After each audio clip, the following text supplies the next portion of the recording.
अच्छा जी, हम क्या पढ़ रहे हैं?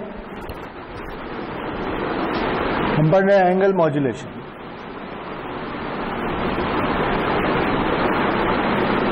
इसमें हमने दो किस्म की मॉड्यूलेशन स्कीम्स पढ़ी हैं।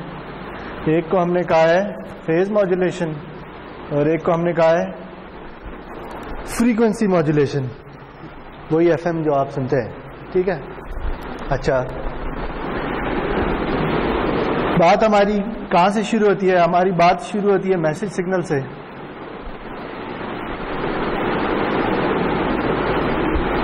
तो हमारा जो मैसेज सिग्नल है वो है एम ऑफ टी।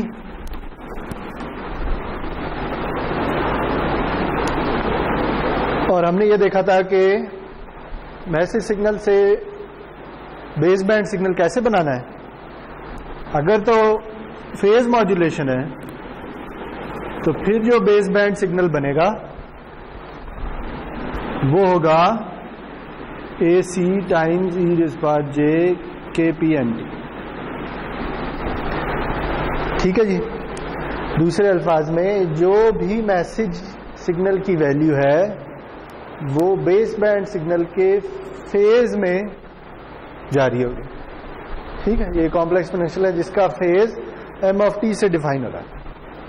ठीक है, तो यानी हमने इंफॉर्मेशन तो जो थी वो बजाय एम्पलीट्यूड में डालने के, जैसे कि हम एएम में करते थे, हम अब फेज में डाल रहे हैं। याद है? अच्छा, तो जो बैंड पास सिग्नल बना था वो क्या था? वो बना था जी A C into cosine of 2 pi F C T plus K P M T. ठीक है,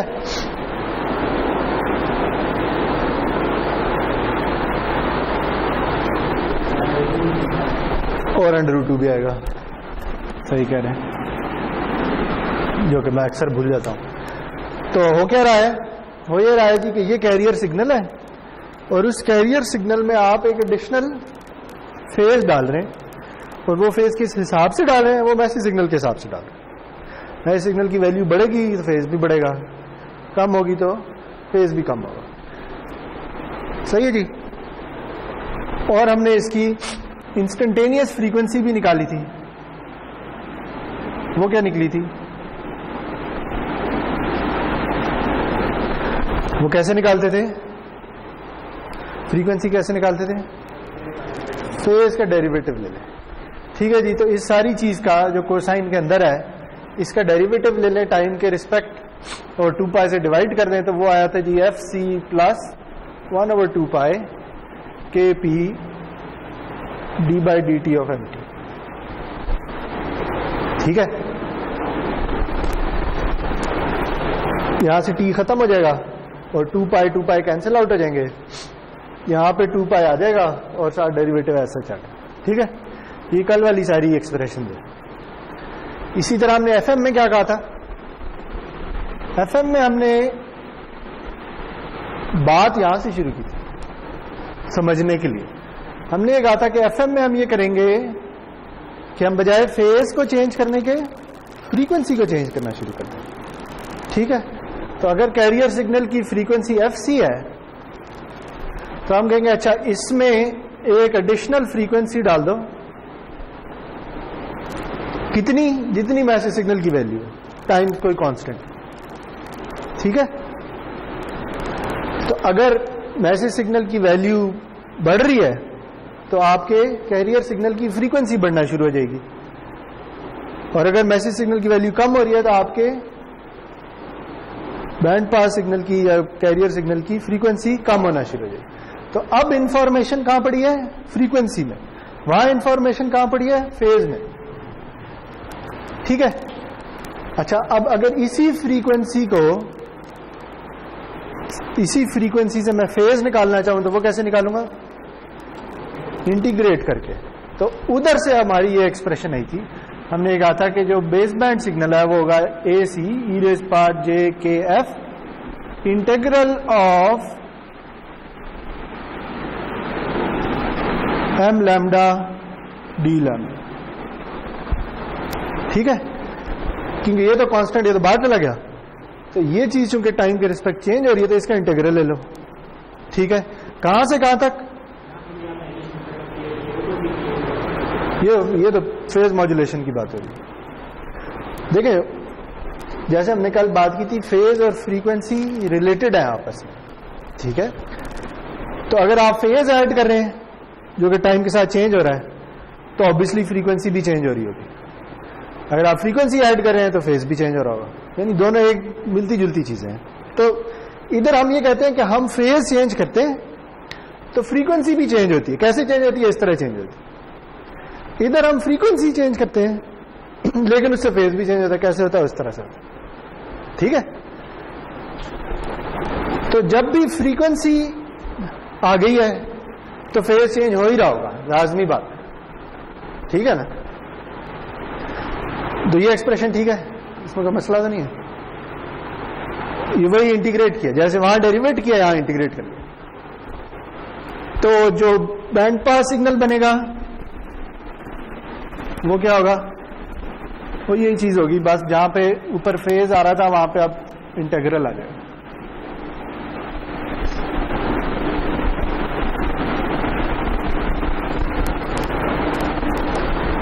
सही। तो यहां तक तो ठीक है, ये तो वही बातें जो हमने कल की थी।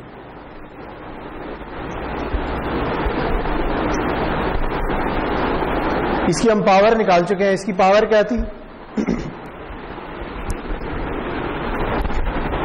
याद है? मैसेज सिग्नल की पावर क्या है? PM watts. इसकी पावर क्या है?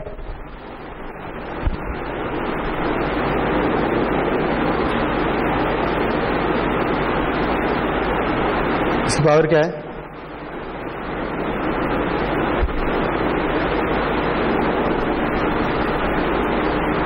पावर कैसे निकालेंगे? वही मैग्नीट्यूड स्क्वायर लें और इंटीग्रेट करें। तो इसका मैग्नीट्यूड स्क्वायर क्या है?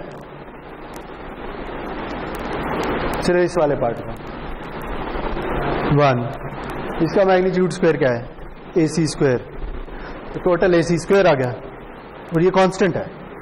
कांस्टेंट है तो ये इंटीग्रल से बाहर आ जाएगा, तो पावर AC स्क्वायर ही होगी, ठीक है। इसी तरह इसकी पावर क्या होगी? इसकी पावर भी AC स्क्वायर होगी, क्योंकि ये भी सब कुछ कॉम्प्लेक्स एक्सपोनेंशियल के अंदर आ रहा है, ठीक है। तो जब आप फेज चेंज कर रहे हैं ना, जैसे कि इस एक्सप्रेशन से भी जाहिर है, मैसेज सिग्नल कहीं भी पावर को नहीं छेड़ रहा या एम्पलीट्यूड को छेड़ ही नहीं रहा, एम्पलीट्यूड कांस्टेंट है, ठीक है।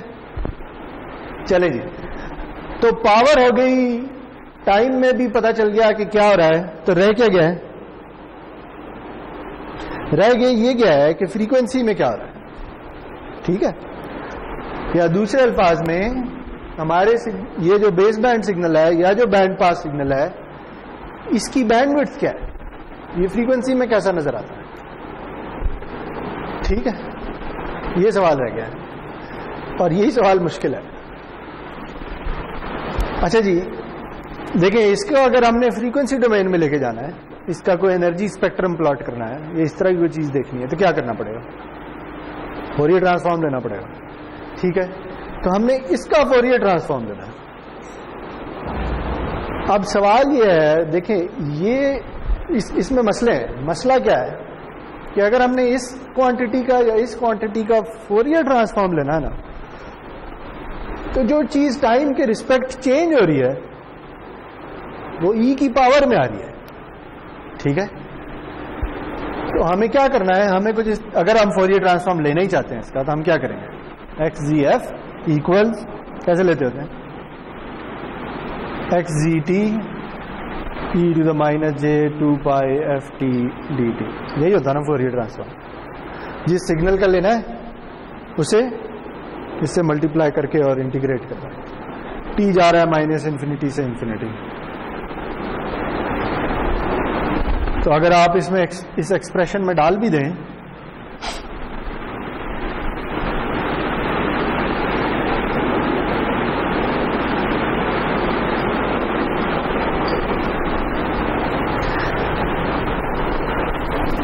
इसे आप कंबाइन भी कर लें, लेकिन उससे आगे आप नहीं चल सकेंगे। उससे आगे इसलिए नहीं चल सकेंगे क्योंकि आपको एम ऑफ टी के बारे में कुछ नहीं पता। एम ऑफ टी कुछ भी हो सकता है।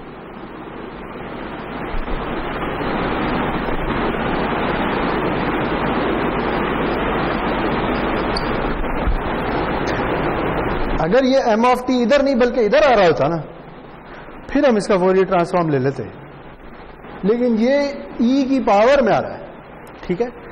इसका फोरियर ट्रांसफॉर्म नहीं कैलकुलेट हो सकता, ठीक है जी। देखिए ना, इसका कैसे होगा, क्या करते होते हैं अगर ई की पावर में कुछ आ रहा हो तो उसका फोरियर ट्रांसफॉर्म क्या होता है?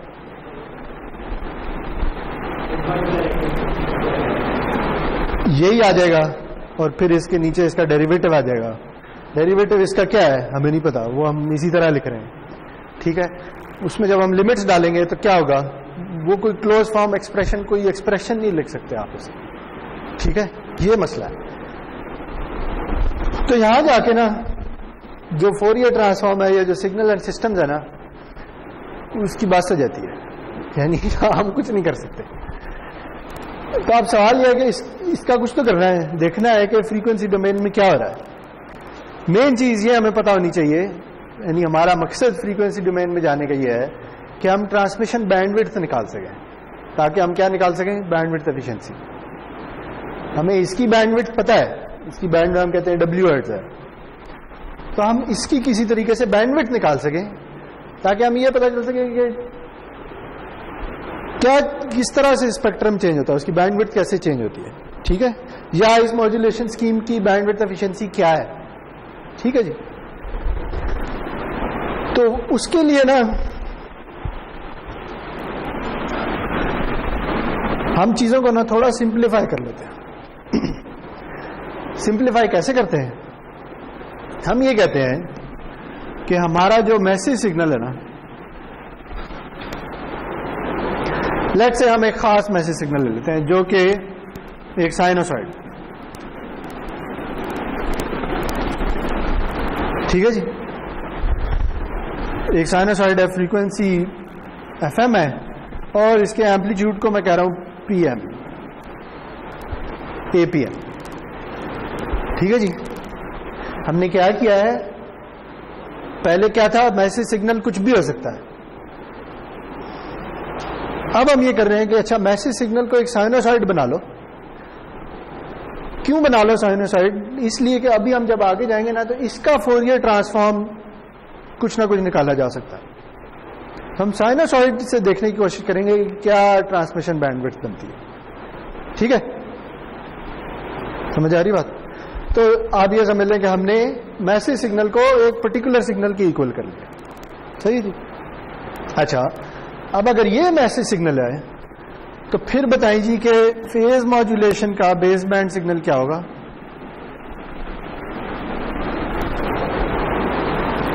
जो मैसेज सिग्नल है उधर डाल दें तो वो होगा जी A C E raised power j k p a p m sine of 2 pi F M T,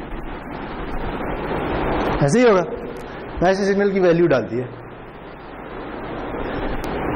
और मैं इस चीज को ना मैं कह देता हूं कि ये बीटा है, ठीक है। तो मैं ऐसे थोड़ा शॉर्ट करके लिख लेता हूं, ए सी ई रेज़ पावर जे beta sine 2 pi F M T, ठीक है जी। तो ये बीटा कोई कांस्टेंट है जो दो चीजों पे डिपेंड करता है। एक ये केपी क्या था, फेज डेविएशन कांस्टेंट, जो हमने कल देखा था, और ये ए क्या है, मैसेज सिग्नल का एम्पलीट्यूड, सही है। तो अगर एम्पलीट्यूड बढ़ता है तो बीटा बढ़ता है, केपी बढ़ाते हैं तो बीटा बढ़ता है, यानी डायरेक्टली प्रोपोर्शनल है बीटा केपी से भी और एपीएम से भी, ठीक हो गया। अच्छा, अगर हम इसी की एफएम कर लें तो फिर क्या होगा, फिर होगा जी ए सी ई की power j k f integral minus infinity to t sine of 2 pi F M t, t ना लिखें लैम्डा लिख लें, और ये इसे ना मैं AFM कह रहा हूं क्योंकि अब मैं FM कर रहा हूं, ठीक है, सही है, ताकि पता चलता रहे कि ये FM की बात हो रही है, ये अब PM की बात हो रही है, ऐसे ही होगा। तो इसे सॉल्व कर सकते हैं हम, क्योंकि ये साइन है। तो साइन का क्या होता है डेरिवेटिव? कोसाइन। साइन का कोसाइन नहीं होता, तो डेरिवेटिव नहीं, सॉरी, इंटीग्रल भी कोसाइन नहीं होता। तो ये क्या आ जाएगा? ये आ जाएगा कोसाइन ऑफ 2 पाई FM, ठीक है, लैम्डा, सॉरी इंटीग्रल खत्म हो जाएगा, ओवर 2 पाई FM। सही जी, कहां से कहां तक? माइनस इन्फिनिटी से T तक। ये सही है। अच्छा, तो AC e raised to the power j kF AFM over 2 pi FM into cosine of 2 pi FMT minus, इसका क्या मतलब है? ये हमने कल बात की थी, याद है? इसका मतलब जहां से भी ये शुरू हुआ था उस वक्त क्या फेज था, ठीक है। तो हम ये यूज्यूम कर रहे हैं कि उस वक्त कुछ नहीं था, तो सिंपली हमने ये ले लिया, ठीक है।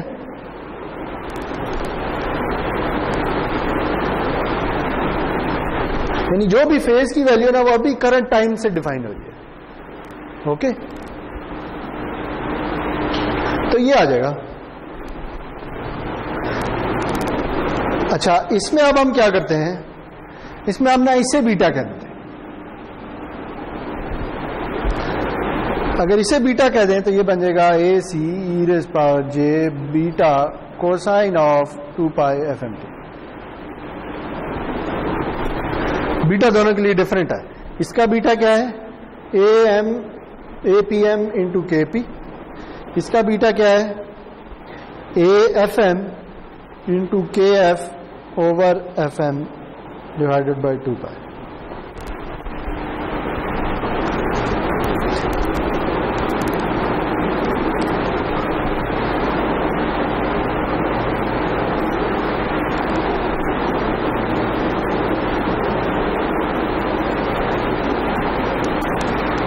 ठीक है, इसकी समझ आ गई। देखें ये क्या है? बेसिकली यहां पे माइनस कोई वैल्यू आ जाएगी ना जहां से ये शुरू हुआ था, ठीक है।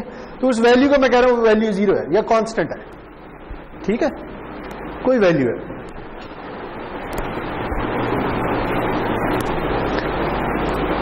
तो देखें फाइनल एक्सप्रेशन इस तरह की आ गई है दोनों केसेस में, एक में साइन आ रहा है, एक में कोसाइन आ रहा है, बस फर्क क्या है, बाकी मिलती जुलती है। वो तो T है ना, तो T लैम्डा की जगह T डालो, T आ गया, ठीक है ना। जैसे आमतौर पे ये होता है, आप क्या कहते हैं?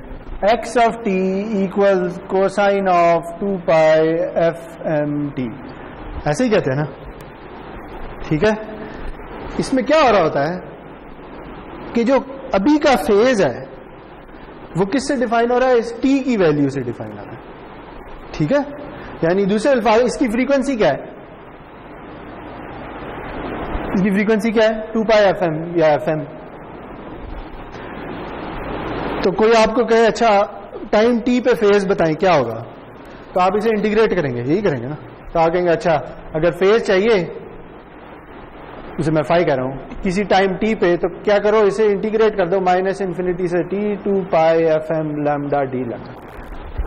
यही हमने कहा ना, फेज कैसे निकलता है? फ्रीक्वेंसी को इंटीग्रेट कर लें। देखिए ये क्या होगा, ये लैम्डा आएगा, लैम्डा की जगह T डलेगा। यारी मैं क्या कह रहा हूं, इसे अगर सॉल्व करेंगे 2 पाई FM तो बाहर चला जाएगा ना, ऐसे ही है। सॉरी ये नहीं आएगा, इससे ये बनेगा, मैं कर देता हूं, ये आ जाएगा 2 pi FM lambda from minus infinity to T, ये आ जाएगा, है ना। फ्रीक्वेंसी ये है, फेज निकालना है तो फ्रीक्वेंसी को इंटीग्रेट कर लें। कहां से कहां तक? जहां से शुरू हुआ वहां से टी तक, सही है। इसे जब इंटीग्रेट करेंगे तो ये सारा बाहर चला जाएगा, पीछे लैम्डा रह जाएगा। जब इंटीग्रेट कर लेंगे उसमें लिमिट्स डाल दें। लिमिट जब डालेंगे तो क्या बनेगा? 2 पाई FMT माइनस समथिंग। ये वही 2 पाई FMT है जो इधर आ रहा है। टी की लाज नहीं, लैम्डा के हिसाब से इंटीग्रेट करें। नहीं ना, इस इंटीग्रेशन के वेरिएबल को मैंने लैम्डा का नाम दे दिया है, चाहे को जो मर्जी है नाम दे दिया। बेसिकली इसे इंटीग्रेट करना है। कहां से कहां तक? यहां से यहां तक। इंटीग्रेशन के वेरिएबल को मैंने लैम्डा कह दिया है, चाहे जो मर्जी कह दिया। तो ये बात समझ आइए मैंने क्या कहा है? जब टी डालेंगे तो ये आएगा। ये कौन सा फेज है? टाइम टी पे फेज है, वो यही आ रहा है। बाकी यहां पे कोई कांस्टेंट वैल्यू आ रही होगी या जीरो आ रहा होगा, ठीक है। तो इस कांस्टेंट वैल्यू को या तो आप इधर लिख लें -c या +c, सही है। यानी ये फिर इस तरह की चीज हो जाएगी। लेकिन इससे क्या होगा? इससे ये कोसाइन थोड़ी आगे या थोड़ी पीछे चली जाएगी ना, और तो कुछ नहीं होगा। ऐसे ही है ना, ये जो कांस्टेंट वैल्यू है, फेज में एक कांस्टेंट ऐड हो गया या सब्ट्रैक्ट हो गया तो कोसाइन थोड़ा आगे या पीछे चला जाएगा, बस ये, और कुछ भी नहीं होगा। तो इधर भी यही हो रहा है कि इसे हम इग्नोर कर रहे हैं, ठीक है। तो इसलिए सिर्फ मैंने टी वाली टर्म लिख ली, बाकी कुछ नहीं लिखा, ठीक है। अच्छा, इसका बीटा कैसा है? इसका बीटा ये है। अगेन KF बढ़ाएंगे तो बीटा बढ़ेगा, मैसेज सिग्नल का एम्पलीट्यूड बढ़ाएंगे तो बीटा बढ़ेगा। लेकिन अगर मैसेज सिग्नल की फ्रीक्वेंसी बढ़ाएंगे तो बीटा कम हो जाएगा, ठीक है। तो यानी इसका बीटा हो रहा है, इसका बीटा हो रहा है, हम कह रहे दोनों पे ही बीटा है, ठीक है जी। अच्छा, तो यहां तक ठीक है, तो आगे चलते हैं।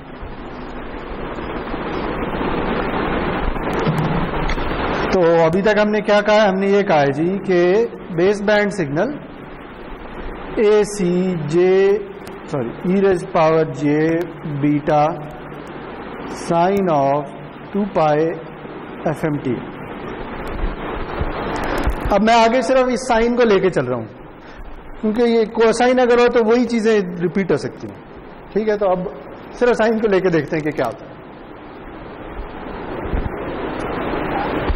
तो अब वही वापस आ गए हम अब क्या करना चाहेंगे? हम इसका फोरियर ट्रांसफॉर्म निकालना चाहेंगे, ठीक है। यानी हमने मैसेज सिग्नल को अब ये ले लिया, तो ये आ गया। अब देखते हैं क्या हम इसका फोरियर ट्रांसफॉर्म निकाल सकते हैं या नहीं, सही जी। अच्छा, पहले तो मुझे ये बताएं कि ये जो सिग्नल है ये पीरियोडिक है या पीरियोडिक है? मैसेज सिग्नल पीरियोडिक है। तो ये जो बेस बैंड सिग्नल है ये पीरियोडिक है या ये पीरियोडिक है?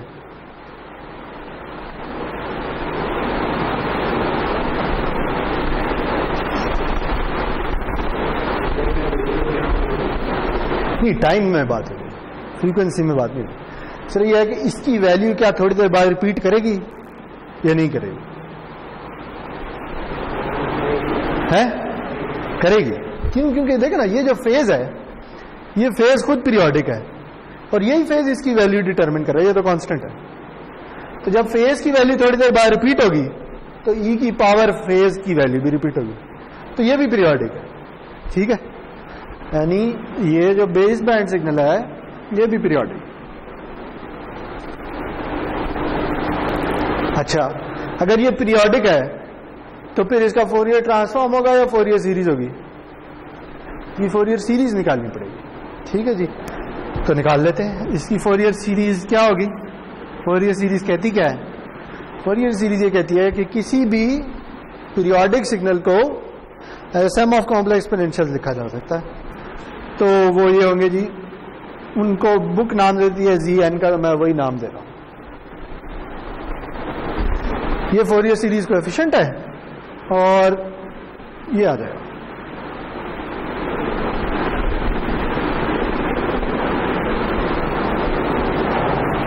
फोरियर सीरीज ये कहती है कि अगर कोई पीरियोडिक सिग्नल है, ठीक है, तो उसे as a sum of complex exponential लिखा जा सकता है जिनकी फ्रीक्वेंसी उस पीरियोडिक सिग्नल की फ्रीक्वेंसी का मल्टीपल होता है।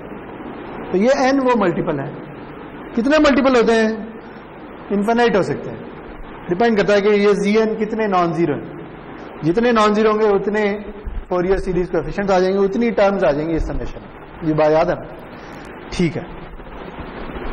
अच्छा, ये तो हमने कह दी ये पीरियोडिक है। इसका पीरियड क्या है या इसकी फ्रीक्वेंसी क्या है? वही FM। ठीक है, तो हम ये कह देंगे कि इसका टाइम पीरियड जो है वो 1/FM के इक्वल। सही। अच्छा जी, ये हो गया अगर। तो अब सवाल ये है कि Gn की क्या वैल्यू होगी? सही है। तो Gn भी फोरियर सीरीज बताती है कैसे निकालना है कि एक पीरियड लें और उस पीरियड के ऊपर उस सिग्नल को इंटीग्रेट कर दें।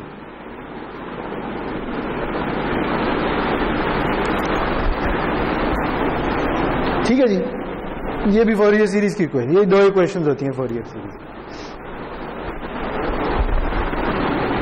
यहां तक क्लियर है? हमने कहा ये पीरियोडिक है। पीरियोडिक है तो फोरियर सीरीज निकालनी पड़ेगी। तो फोरियर सीरीज कोएफिशिएंट कैसे निकलेंगे? ऐसे निकलेंगे। अच्छा जी, अगर आपको कोई फोरियर सीरीज कोएफिशिएंट्स बता दे, ठीक है, तो फिर आपके ख्याल में XZF किसके इक्वल होगा?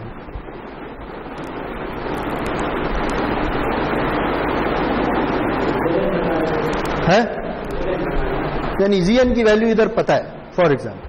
ठीक है जी, तो ये क्या है? XZT बेसिकली बहुत से कॉम्प्लेक्स एक्सपोनेंशियल हैं। अगर मैं कोई एक कॉम्प्लेक्स एक्सपोनेंशियल ले लूं, वो फोरियर ट्रांसफॉर्म अगर उसका निकालूं तो कैसा नजर आएगा? यानी अगर सवाल यह है कि अगर मेरे पास ये हो, ठीक है, तो इसका फोरियर ट्रांसफॉर्म क्या होता है? ये हम कर चुके हैं। ये इम्पल्स होती है। ठीक है, यानी x ऑफ f क्या होगा? अगर ये f प्राइम है तो एक f प्राइम पे एक इम्पल्स आ रही होगी। ऐसे ही होता है ना? तो अब यहां पे क्या है? यहां पे बहुत से कॉम्प्लेक्स एक्सपोनेंशियल हैं। हर एक की फ्रीक्वेंसी क्या है? ये है। तो बहुत सी इंपल्सेस आ जाएंगी। तो क्या आएगा? यहां पे आएगा Gn delta f minus FMN, और बहुत से हैं तो यहां समेशन आ जाएगी। ठीक है,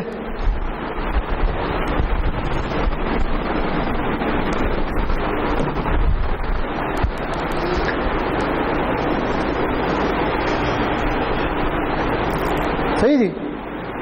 यानी हमें इतना पता चल गया है कि अगर मैं इस बेस बैंड सिग्नल का एनर्जी स्पेक्ट्रम प्लॉट करूं, वो क्या करूंगा? इसका मैग्नीट्यूड स्क्वायर लूंगा। तो वो किस तरह का होगा? उसमें कुछ इंपल्सेस होंगे इस तरह के, FM पे, 2FM पे, 3FM पे, -FM पे, -2FM पे, यानी स्पेक्ट्रम इस तरह का नजर आएगा। इनकी वैल्यू क्या होगी? ये कौन डिटरमिन करेगा? वो G ऑफ n। अगर G ऑफ n 0 हो जाता है तो वो वाली इंपल्स गायब हो जाएगी। अगर G ऑफ n बढ़ जाता है तो उस इंपल्स की कंट्रीब्यूशन बढ़ जाएगी। बस ये होगा। समझ आ रही बात? यानी ये जो सिग्नल बनाया है, ठीक है, इसका स्पेक्ट्रम, एनर्जी स्पेक्ट्रम कुछ इस तरह का नजर आएगा। ठीक। अच्छा, अगर G ऑफ n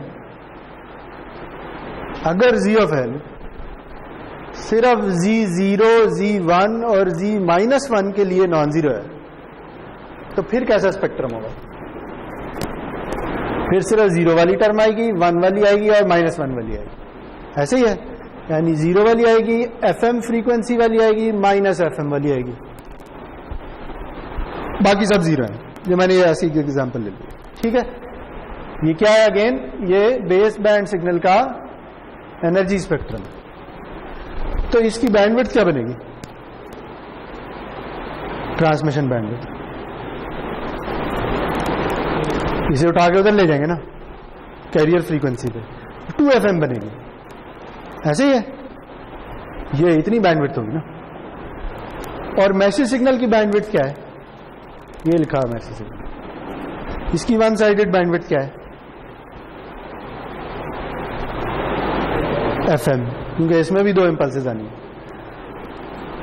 तो देखिए इस केस में क्या होगा, ट्रांसमिशन बैंडविड्थ सिग्नल की बैंडविड्थ से डबल होगी, ऐसे ही होगा, तो एनर्जी एफिशिएंसी 50% हो जाएगी। लेकिन अगर ZN 2 वाला भी और 3 वाला भी और 4 वाला भी नॉन जीरो है, तो फिर ये मजीद बढ़ जाएगी, तो एनर्जी एफिशिएंसी 50 से नीचे चली जाएगी। ठीक है, हम किस में इंटरेस्टेड है, energy efficiency, sorry bandwidth efficiency. ठीक है, तो कौन डिटरमिन कर रहा है बैंडविड्थ एफिशिएंसी, ये डिटरमिन कर रहा है। अगर Zn किसी खास n के बाद 0 हो जाता है, तो वहां से हमें पता चलेगा कि ट्रांसमिशन बैंडविड्थ कितनी।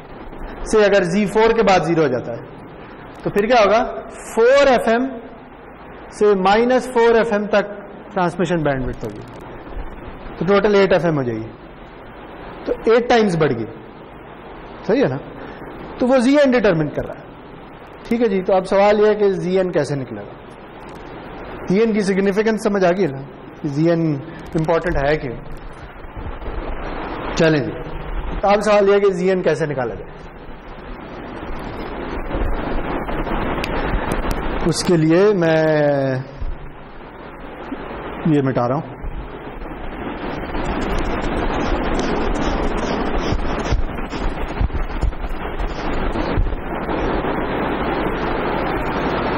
बल्कि ये सब कुछ ही मिटा देते हैं।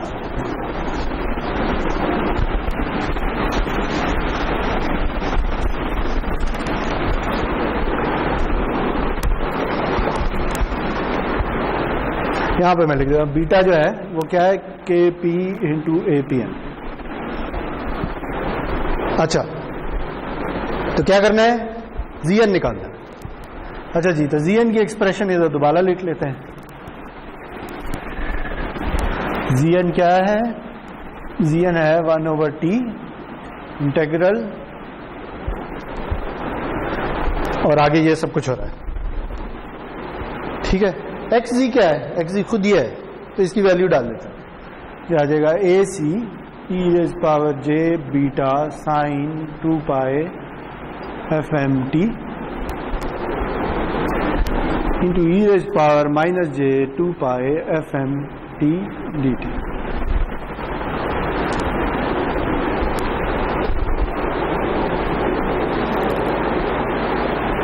ठीक है,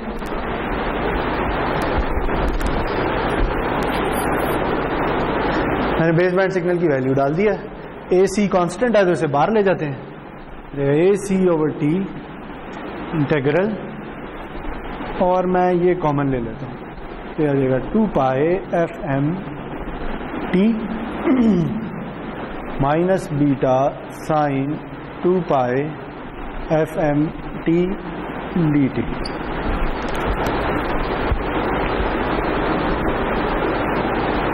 सॉरी, मैं n भूल गया हूं, ये n भी आता है, ये n नहीं लिखा था।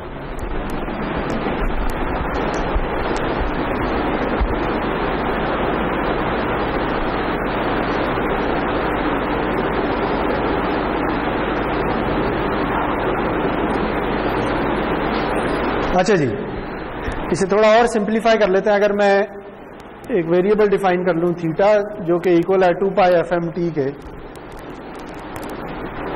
तो ये बन जाएगा, अच्छा एक मिनट, यानी मैं 2π FMT को थीटा से रिप्लेस करना चाहता हूं। ठीक है, तो यहां भी हो जाएगा, यहां भी हो जाएगा, यहां क्या होगा, डी थीटा डालना पड़ेगा, तो डी थीटा किसके इक्वल होगा 2π FM dt के इक्वल।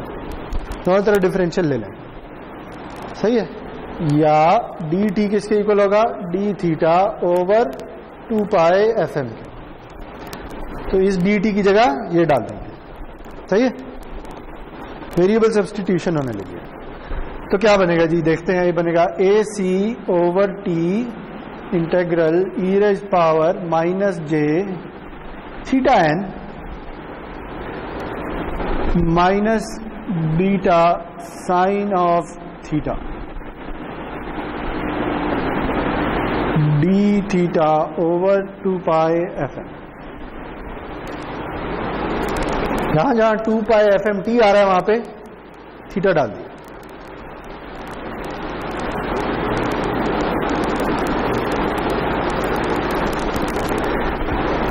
इसे इधर ले जाए, क्या आ जाएगा A C over T 2 pi F M integral E raise power minus J theta N minus beta sine of theta D theta. ये क्यों कर रहे हैं अभी समझ आ जाएगी।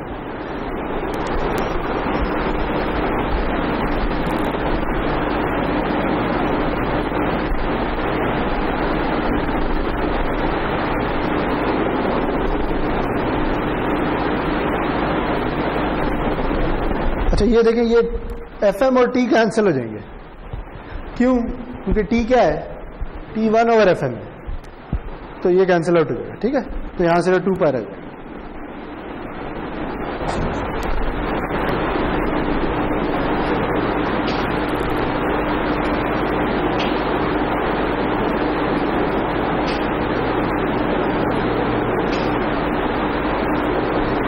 अच्छा अब जो है ना, ओ सॉरी एक और चीज भी नहीं की, तो यह है कि ये भी तो टी था, इसका भी करना है कुछ, किसी एक टाइम पीरियड के ऊपर इंटीग्रेट करना है। ठीक है, से हम कर रहे हैं माइनस टी बाई 2 से टी बाई 2 तक।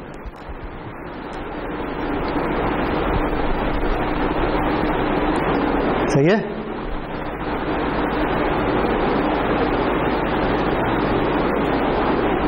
तो अगर t की वैल्यू माइनस टी बाई 2 है तो थीटा की क्या वैल्यू होगी?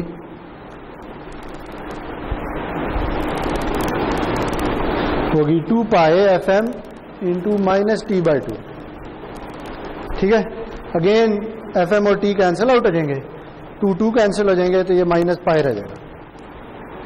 ठीक है, तो ये लिमिट जो है ये क्या बन जाएगी, माइनस पाई से पाई तक, माइनस पाई से पाई तक। सही है।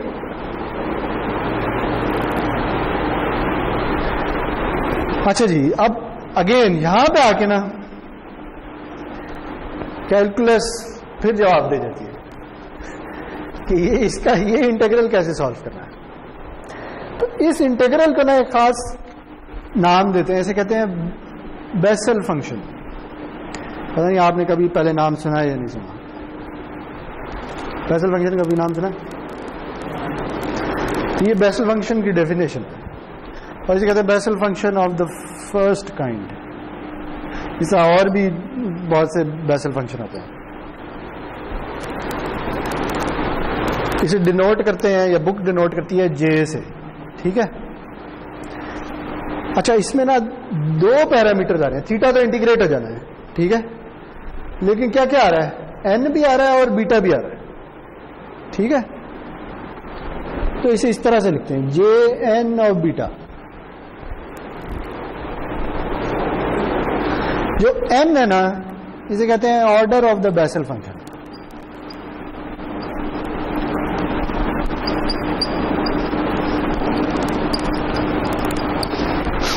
यानी अगर आप z0 निकाल रहे हैं तो यहां 0 आएगा, यहां भी 0 आएगा, तो आप कहेंगे ये क्या है, ये बेसल फंक्शन है 0th ऑर्डर का।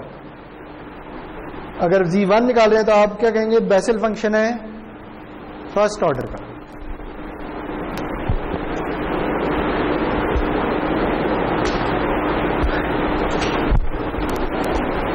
हाँ जरा क्या होगा, सॉरी देखना, ये लिमिट्स टी में थी ना। ठीक है, यहां वेरिएबल इंटीग्रेशन का टाइम था।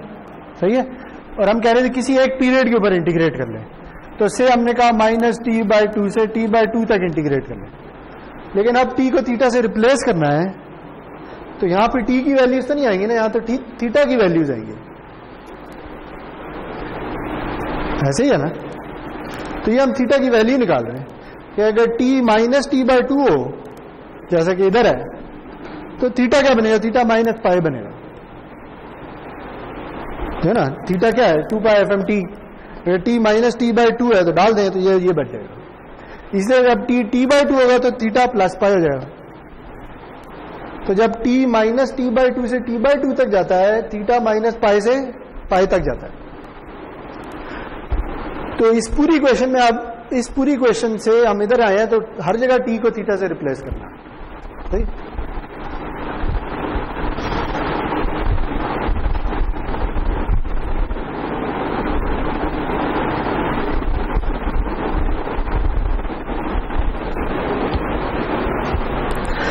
अच्छा जी, तो बचेगा क्या, हम ये कहेंगे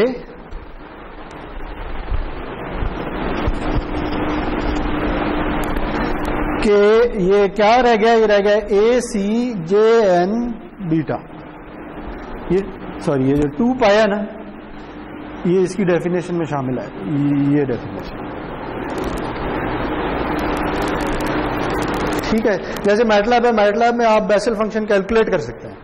बेसल फंक्शन का ना एक फंक्शन लिखा हुआ है मैटलैब, उसे ऑर्डर दें, उसे बीटा की वैल्यू दें, तो वो आपको वैल्यू दे देगा, ठीक है।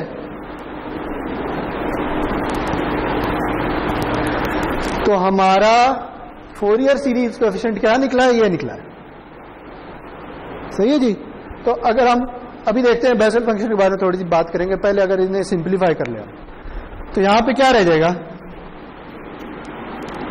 यहां पे आ जाएगा ए सी और बेसल फंक्शन, ठीक है।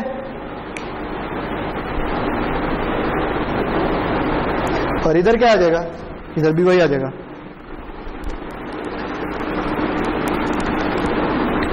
ये होगा जे एन बीटा ए सी।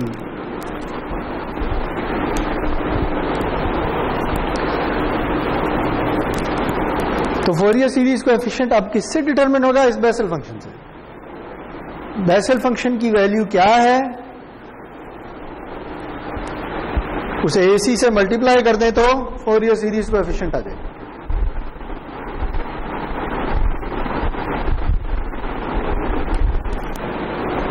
अच्छा जी, अब देखते हैं, हाँ जनाब, ये उस बंदे के नाम पे है जिसने इसे डिराइव किया है। क्या नहीं कर सकते, सॉरी, इस इंटीग्रल को कैलकुलेट नहीं कर सकते। इस यानी ये इंटीग्रल ऐसे ही है, देखें, जैसे आप ये कहते हैं, इसे कहते हैं, देखें, जैसे आप ये कहते हैं कोसाइन ऑफ थीटा, ठीक है, और मुझे थीटा की वैल्यू चाहिए, तो आप कैसे निकालेंगे, हैं? नहीं, मुझे कोसाइन थीटा की वैल्यू चाहिए। थीटा मैं आपको बता देता हूँ, π/3 है, तो आप कोसाइन की वैल्यू कैसे निकालेंगे, क्या होता है ये आपको कैसे पता है, बिकॉज π/3 या π/4 क्या होता है, इसकी वो एक्सप्रेशन एग्जिस्ट नहीं करती, ठीक है। यानी देखें ना, अब या तो मैं ये कहूं, देखें कि एक फंक्शन है थीटा का, जो कि इक्वल है 1 प्लस थीटा स्क्वायर ओवर 2 के, ठीक है। इसे कहते हैं ये एक अलजेब्रिक एक्सप्रेशन है, इसमें थीटा डालें तो आपको एफ थीटा की वैल्यू मिल जाएगी ना। इधर क्या करेंगे, इसकी कोई अलजेब्रिक एक्सप्रेशन नहीं एग्जिस्ट करती, ठीक है। नहीं, मुझे कोसाइन चाहिए ना थीटा का, है ना, मुझे एफ थीटा निकालना है किसी थीटा की वैल्यू के लिए, ये एक्सप्रेशन है उसकी। मैं कह रहा हूं अगर थीटा π/3 है तो आप यहां भी π/3 डालेंगे, यहां भी π/3 निकाल लेंगे ना, लेकिन यहां कैसे निकालेंगे, हाँ, तो कोसाइन कैसे कैलकुलेट करते होते हैं? नहीं यही तो मैं कह रहा ना कि इस कोसाइन की कोई अलजेब्रिक एक्सप्रेशन कोई नहीं होती। इस तरह ये पॉलिनोमियल है ना, कोसाइन की कोई पॉलिनोमियल नहीं होती, ठीक है। साइन की कोई पॉलिनोमियल नहीं होती, लॉगरिथम की कोई पॉलिनोमियल नहीं होती। तो बेसल फंक्शन इस तरह का एक फंक्शन है, जैसे कोसाइन है, जैसे साइन है, जैसे लॉग है, इसी तरह का एक फंक्शन बेसल फंक्शन है। समझ आ रही बात? इसकी भी कोई अलजेब्रिक एक्सप्रेशन नहीं निकाल सकते, ठीक है। इसकी वैल्यू उसी तरह निकलेगी जैसे कोसाइन की वैल्यू निकलती है। वो एक अलग सवाल है, वो अभी डिस्कस नहीं करेंगे क्योंकि हम आगे निकल जाएंगे। लेकिन उस कोसाइन की वैल्यू को आप अप्रोक्सीमेट कर सकते हैं। याद है कैसे करते होते हैं? इसकी एक टेलर सीरीज निकालते हैं, कभी निकाली है? कैलकुलस में निकाली होगी। वो होती है 1 plus theta square over 2 factorial plus theta 4 over 4 plus minus इस तरह से हो रही होती है। ये एक्सप्रेशन देखी हुई है इस तरह की, मुझे पूरी नहीं याद। ये टेलर सीरीज होती है उस फंक्शन की, ये तो देखी होगी यार। इसी तरह ई ऑफ एक्स की भी एक टेलर सीरीज होती है, 1 plus x over 2 plus x over 1 sorry plus x square over 2 factorial और इस तरह से चलते गए, यही होती है ना। तो ये इनकी अप्रोक्सीमेशन है, ये अब अलजेब्रिक एक्सप्रेशन है, ये पॉलिनोमियल है, ये भी पॉलिनोमियल है, ठीक है। लेकिन ये इसे अप्रोक्सीमेट कर रहा है। किसी टाइम पे जाकर आपका अच्छा वैल्यू इतनी छोटी हो अब इग्नोर कर दो, यही होता ना। इसी तरह बेसल फंक्शन भी इसी तरह का एक फंक्शन है, ठीक है, जिसे आप अप्रोक्सीमेट कर सकते हैं किसी अलजेब्रिक एक्सप्रेशन से, एग्जैक्टली नहीं कैलकुलेट कर सकते, ठीक है।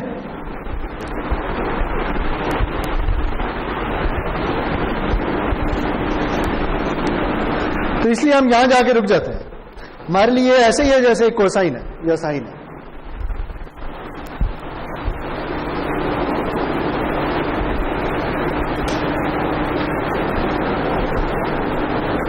अच्छा, इसके पहले प्लॉट देख लेते हैं, फिर इसकी कुछ प्रॉपर्टीज देखेंगे।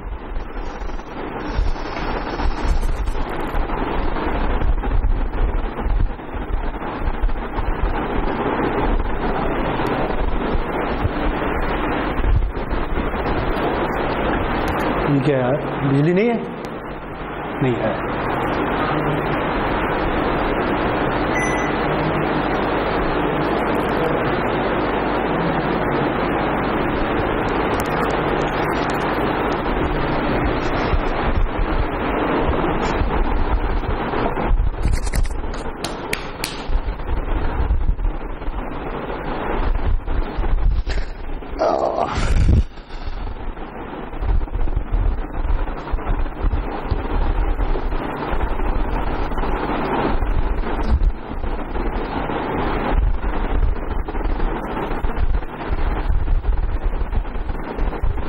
देखिए ये डिफरेंट ना बेसल फंक्शन प्लॉट हुए, ठीक है जी। अगेन इसमें दो पैरामीटर हैं, एक इसका ऑर्डर है और एक बीटा की वैल्यू, ठीक है। तो ये बीटा की वैल्यू इंक्रीज होती जा रही है और डिफरेंट ऑर्डर प्लॉट हुए हैं। ये J0 है, J1 है, J2 है, J3 नहीं है, J4 है, J6 है, इस तरह से।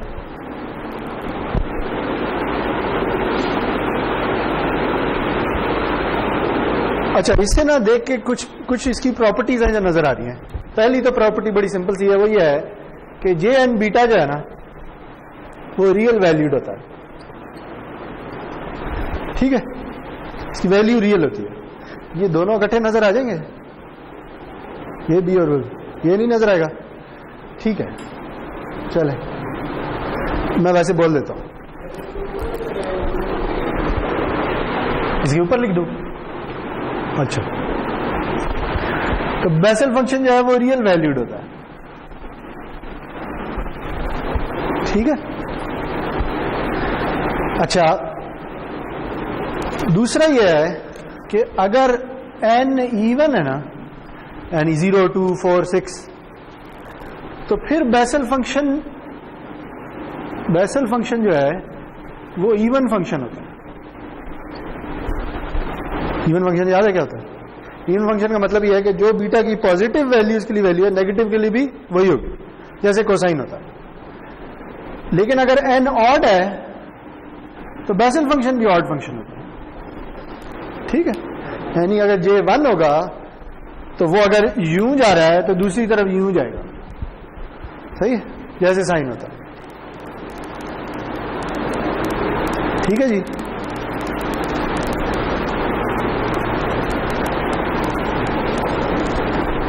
चौथी प्रॉपर्टी है कि अगर आप सारे बेसल फंक्शन की वैल्यूज या दूसरे बार में सारे फोरियर सीरीज कोएफिशिएंट्स की वैल्यूज को ऐड कर देना तो ये 1 के इक्वल होती है, ठीक है। ये ऐसा क्यों है, देखे ना,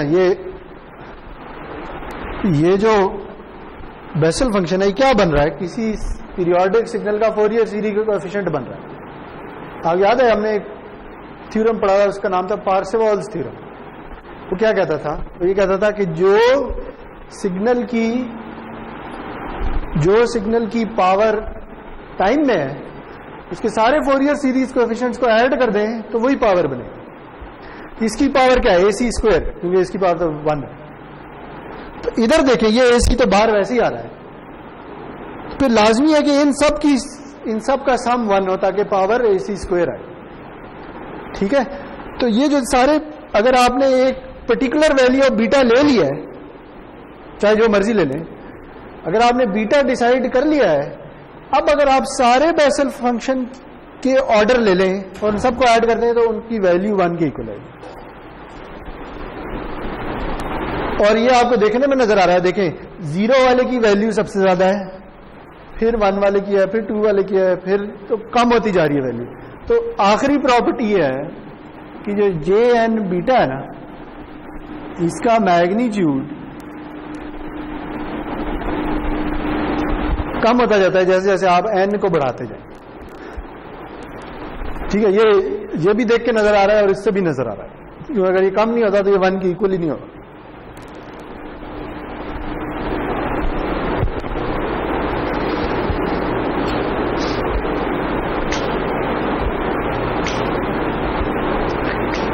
ठीक है, तो ये बेसल फंक्शन इसी तरह चलता है, जैसे ये J0 है ना, ये यूं जा रहा है, इसकी वैल्यू कम होती चली जाएगी जैसे जैसे आप आगे जाए, ठीक है। ये J1 आ रहा है, इसकी वैल्यू भी कम होती चली जाएगी जैसे जैसे आप आगे चलते चले।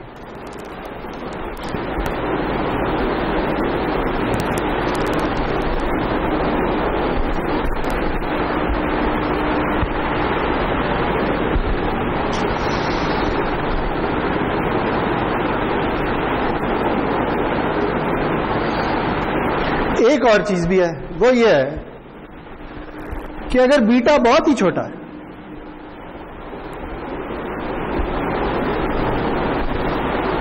जैसे कि आपको इस ग्राफ में अगर आप इधर चले जाएं, ठीक है, 0 के करीब होते चले जाएं, तो देखिए क्या हो रहा है, जो 0 ऑर्डर वाला है उसकी वैल्यू 1 को अप्रोच कर रही है और बाकी जो सारे हैं वो 0 को अप्रोच कर रहे हैं। यानी बीटा अगर मैं कम करता चला, बीटा मेरे हाथ में, याद रखें बीटा क्या है, तो बीटा मेरे हाथ में, ये मैं डिसाइड करूं या जो कम्युनिकेशन सिस्टम डिजाइन कर रहा है वो डिसाइड करेगा। तो अगर मैं बीटा को बहुत कम कर दूं तो जो 0th ऑर्डर है वो 1 के करीब हो जाएगा और बाकी बहुत छोटे हो जाएंगे। तो हम ना इसे अप्रोक्सीमेट कर सकते हैं, अगर बीटा बहुत कम है तो J0 ऑफ बीटा जो है ना वो नियरली इक्वल टू 1 होता है, J ±1 वाले जो है ना वो nearly equal to beta by 2 होते हैं और बाकी सारे 0 होते हैं।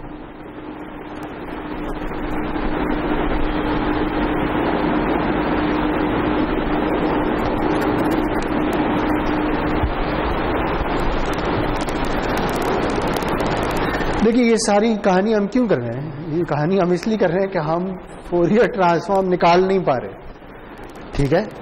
तो हम हर तरफ अप्रोक्सीमेशन यूज करके किसी तरह ये कैलकुलेट करने की कोशिश कर रहे हैं कि बैंडविड्थ कितनी बनेगी, ठीक है। इसलिए हम ये सारी प्रॉपर्टीज पढ़ रहे हैं बेसल फंक्शन की, ठीक है। तो अगर मैं बीटा को बहुत ही कम कर दूं तो फिर क्या नजर आ रहा है, फिर सिर्फ ये 3 बेसल फंक्शन होंगे जो नॉन जीरो होंगे, बाकी सब जीरो हो जाएंगे। या दूसरे अल्फाज में इधर सिर्फ 3 फोरियर सीरीज कोएफिशिएंट्स होंगे जो नॉन जीरो होंगे, बाकी सारे जीरो हो जाएंगे। वही जैसे हमने उधर एक एग्जांपल ड्रॉ की थी, याद है कि सिर्फ जीरो वाली टर्म होगी, एफएम वाली टर्म होगी, माइनस एफएम वाली, बाकी सब जीरो हो जाएंगे। ठीक है जी। तो हमें इधर से पता चल रहा है कि क्या हो रहा है। अच्छा, अब अगर मैं इसे खत्म कर दूं,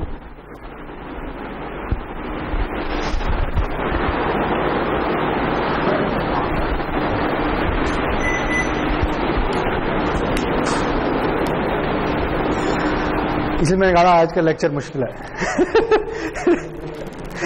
ठीक है, लेकिन यह जो एंड रिजल्ट होगा वो बहुत ही आसान होगा, इसलिए सिर सुकून रखें। क्या समझ नहीं आ रही? मुश्किल तो है वो, तो मैं बता रहा हूं।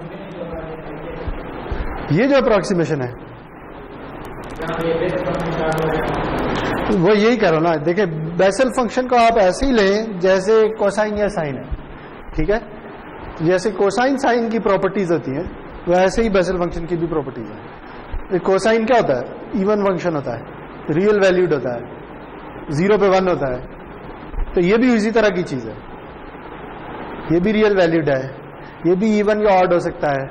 ठीक है, इसी तरह हम साइन में क्या कहते होते हैं, एक साइन की प्रॉपर्टी होती है sine of x is nearly equal to x for x close to 0। ये याद है? ये भी एक प्रॉपर्टी होती है साइन की कि अगर थीटा बहुत छोटा हो जाए तो साइन ऑफ थीटा थीटा के इक्वल हो जाता है ऑलमोस्ट। ये अब पता नहीं आपने कभी यूज नहीं की हो या ना की हो, लेकिन ये प्रॉपर्टी बहुत सी जगहों पे बहुत यूजफुल रहती है। तो इसी तरह के काम हम इधर कर रहे हैं। ठीक है, ताकि हम किसी तरह सिग्नल को कैरेक्टराइज कर सकें। तो एक और छोटी सी चीज रह गई है, उसके बाद आप देखेंगे जो एंड रिजल्ट आएगा वो बहुत ही मासूम सा इनके मुकाबले में।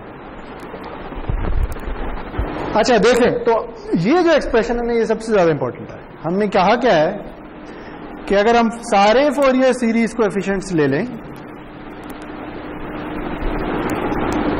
ठीक है, सबको ऐड कर दें, ये हैं तो फोरियर सीरीज कोएफिशिएंट्स ना, सबको ऐड कर दें तो 1 आ जाता है।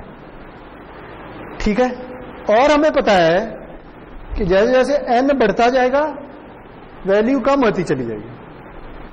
ठीक है, तो देखें इसके जो है ना फोरियर सीरीज कोएफिशिएंट्स वो कुछ इस तरह के होंगे।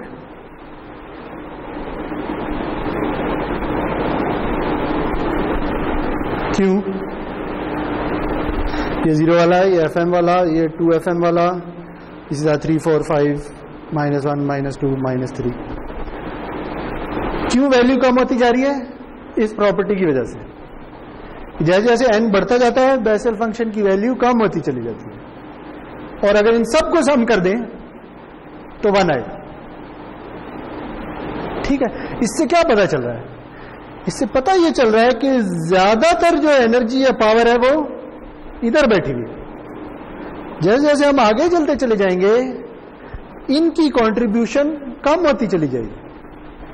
ठीक है, तो क्यों ना हम इन्हें इग्नोर कर दें। अगर हम ये कहें से फॉर एग्जांपल कि मेरी जो बैंडविड्थ है ना वो बस इधर तक है, और मैं इन सबको इग्नोर कर दूं,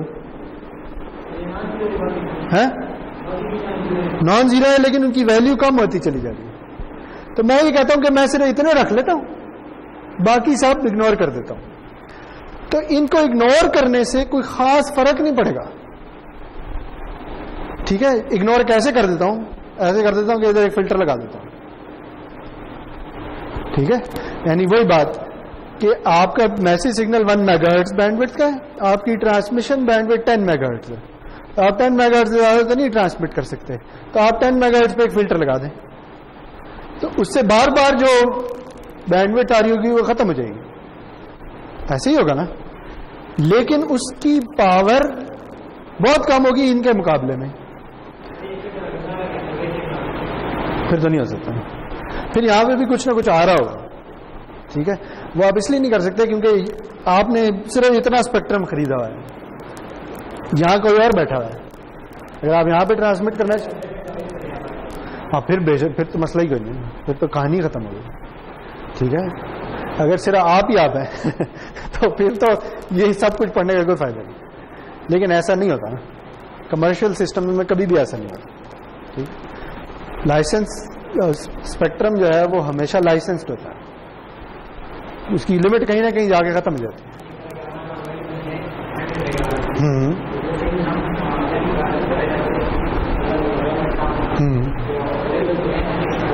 हाँ, फिर 100 मेगाहर्ट्ज पे जाके फिल्टर लगा दें। फिल्टर ना लगाए, वहां कुछ ना कुछ तो जा रहा होगा ना, वो डिपेंड करता है कि उसकी पावर कितनी है। अगर वो नॉइज से नीचे चला गया है तो फिर शायद मैटर ना करता, लेकिन अगर वो नॉइज से ऊपर है तो फिर अगर उधर कोई और ट्रांसमिट कर रहा है तो उससे वो इंटरफेयर कर रहा होगा। ठीक है, तो इसलिए आपको फिल्टर लगाना ही पड़ेगा। नहीं ना, 100 मेगाहर्ट्ज के बाद तो कोई कर सकता है ना। आप कह रहे हैं 100 मेगाहर्ट्ज बैंडविड्थ है, 100 मेगा के बाद तो किसी की बारी आएगी ना, तो उधर भी आपका सिग्नल तो जा रहा है क्योंकि आपने तो फिल्टर नहीं लगाया। ठीक है, समझ आ रही बात। दूसरा मसला क्या है, दूसरा मसला वैसे एनालॉग में नहीं आता, वो डिजिटल में आता होता है। लेकिन अगर आपने डीएसपी पढ़ी हुई है तो आपको पता है कि आपने इस सिग्नल को किसी रेट पे सैंपल किया हुआ होगा। ठीक है, तो अगर फ्रीक्वेंसी इतनी बढ़ जाती है कि नाइक्वेस्ट क्राइटेरिया सेटिस्फाई नहीं होता तो एलियासिंग आना शुरू हो जाएगी, उधर फिल्टर लाजमी करना पड़ेगा। लेकिन वो अभी हमारी डिस्कशन का मकसद नहीं। ठीक, अभी हम ये कह रहे हैं कि चैनल लिमिटेड बैंडविड्थ का, तो हम क्या करते हैं, एक फिल्टर लगा देते हैं और बाकियों को इग्नोर कर देते हैं। ठीक है जी, अब सवाल यह है कि ये फिल्टर कहां पे लगाया जाए, किस जगह जाके लगाया जाए। तो लोग ये कहते हैं कि हम ना 98% इंटीग्रल बैंडविड्थ पे जाके फिल्टर लगा देते हैं। याद है P% इंटीग्रल बैंडविड्थ क्या होती थी कि अच्छा यहां से शुरू हो और इंटीग्रेट करना शुरू कर दें, जब टोटल पावर का 98% आ जाए वहां पे जाकर रुक जाए। याद है? तो क्या कर रहा हूं मैं ये कर रहा हूं कि अब ये -इन्फिनिटी टू इन्फिनिटी नहीं रहा, बल्कि कोई नंबर हो गया है -k to k। ठीक है, और ये ऐसे है कि ये 0.98 हो जाता है। ठीक है जी, ओके। तो अब सवाल ये है, आखिरी सवाल जो है वो ये है कि k की वैल्यू क्या है। तो जो k की वैल्यू है ना वो इक्वल होती है β+1। अगर बीटा फ्रैक्शनल है तो इसे सील कर दें। सील पता क्या होता है, यानी ऊपर की तरफ राउंड कर दें। सही है जी, तो देखें कहानी खत्म हो गई। देखें ये क्या डिसाइड कर रहा है, ये आपकी बैंडविड्थ डिसाइड कर रहा है। अगर आप -k से k तक हैं तो आपकी बैंडविड्थ 2k टाइम्स FM होगी। अगर k β+1 है तो ट्रांसमिशन बैंडविड्थ क्या होगी, 2 × β+1 टाइम्स FM।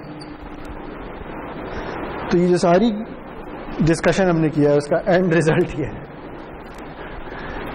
सही है, मैंने कहा था कि एंड रिजल्ट बहुत ही मासूम सा होगा। तो ये एंड रिजल्ट है।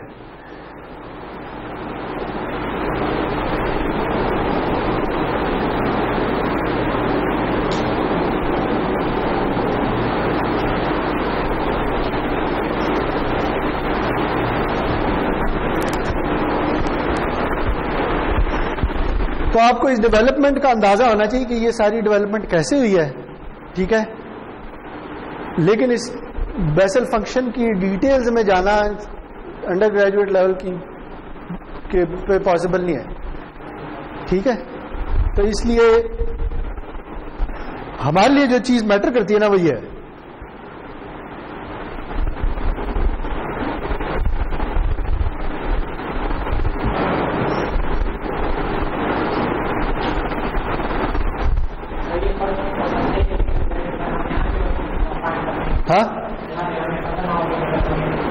हाँ, अगर हम फेज मॉड्यूलेशन यूज कर रहे हैं या फ्रीक्वेंसी मॉड्यूलेशन यूज कर रहे हैं, ठीक है, और हमें ट्रांसमिशन बैंडविड्थ निकालनी है ताकि हम डिसाइड कर सकें कि वही बात कि हमारे पास 1 मेगाहर्ट्ज सिग्नल की बैंडविड्थ है, 10 मेगाहर्ट्ज चैनल की बैंडविड्थ है। तो अब क्या है, देखें यहां क्या आएगा, 10 मेगा बीटा प्लस 1 मेगा, ऐसे ही होगा ना। एफएम क्या है, असल में सिग्नल की बैंडविड्थ है ना, मैसेज सिग्नल की। ठीक है जी, तो यहां से क्या निकल आएगा, बीटा। बीटा निकल आएगा तो ये डिसाइड हो जाएगा, खत्म बात है ना। बीटा निकला है, एपीएम पहले से पता है, जो भी मैसेज सिग्नल का एम्पलीट्यूड है, तो फेज मॉड्यूलेशन हो जाएगी, है ना। पूरा जो सवाल था मॉड्यूलेटर में वो यही था कि फेज डिविएशन कांस्टेंट क्या होना चाहिए, क्या उसका कोई बैंडविड्थ पे असर होता है, तो वो ये नजर आ रहा है, ठीक है ना। बीटा असल में क्या है, KP into APN.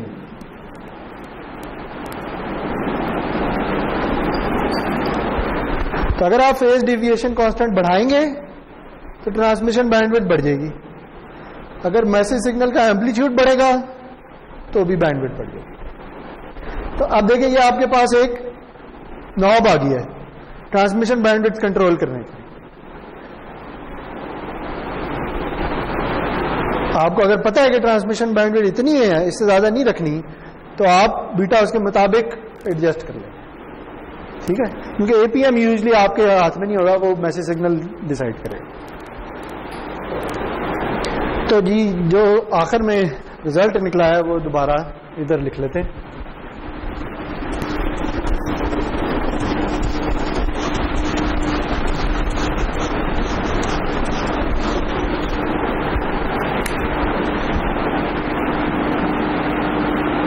For PM and FM,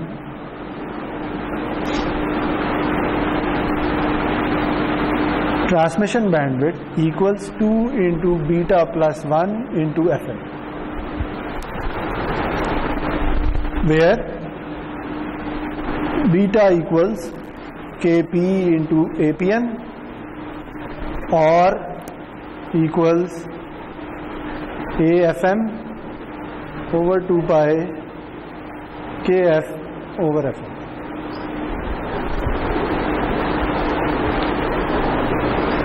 ये PM के लिए थी और ये FM के लिए बीटा की वैल्यू।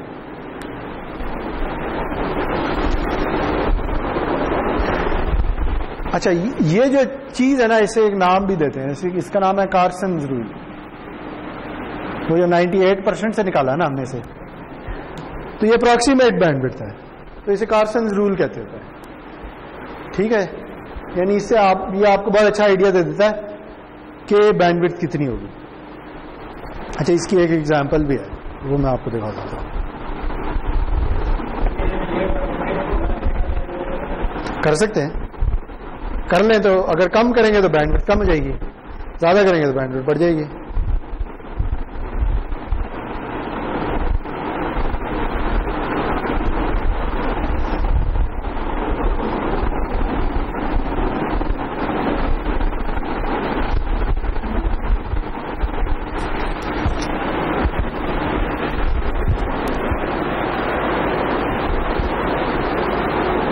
लेकिन कम करेंगे तो नुकसान क्या होगा,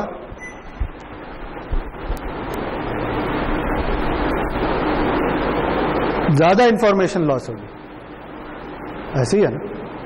बैंडविड्थ तो कम हो जाएगी लेकिन आप फिल्टर आउट ज्यादा चीजें कर रहे होंगे, और अगर ज्यादा करेंगे तो बैंडविड्थ तो बढ़ जाएगी तो नुकसान होगा, लेकिन उस तरफ मैसेज सिग्नल में इंफॉर्मेशन कम होगी। हाँ यस यस एग्जैक्टली। नहीं ना ना ना ना ना, एक मिनट सॉरी। हाँ क्या कह रहे हैं आप?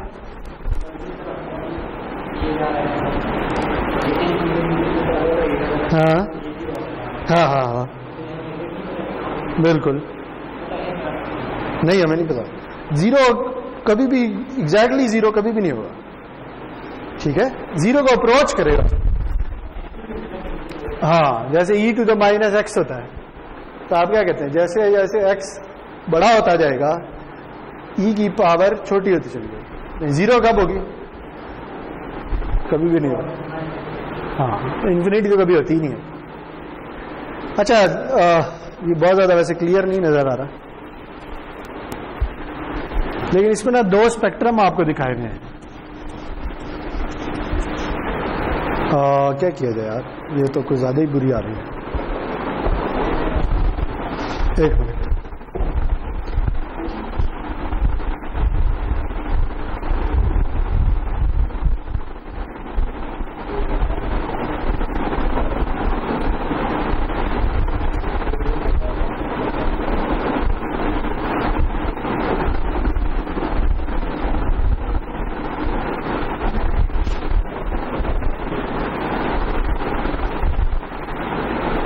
ये कुछ बेहतर नहीं।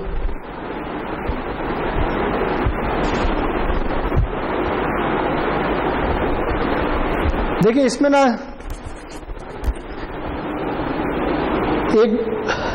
वही एक साइनोसॉइडल सिग्नल है, मैसेज सिग्नल साइनोसॉइड है, जिसकी फ्रीक्वेंसी 300 हर्ट्ज है, ठीक है जी, और आप उसकी फेज मॉड्यूलेशन कर रहे हैं। तो ये दो स्पेक्ट्रम दिखाए, इधर बीटा की वैल्यू 1 है, इधर बीटा की वैल्यू 3 है, ठीक है। याद रखें ट्रांसमिशन बैंडविड्थ कैसे डिफाइन हो रही है, बीटा प्लस 1 इंटू FM से, ठीक है जी। तो ये देखें कि जब बीटा बढ़ा है तो क्या हुआ है, बैंडविड्थ बढ़ गई है, सही है।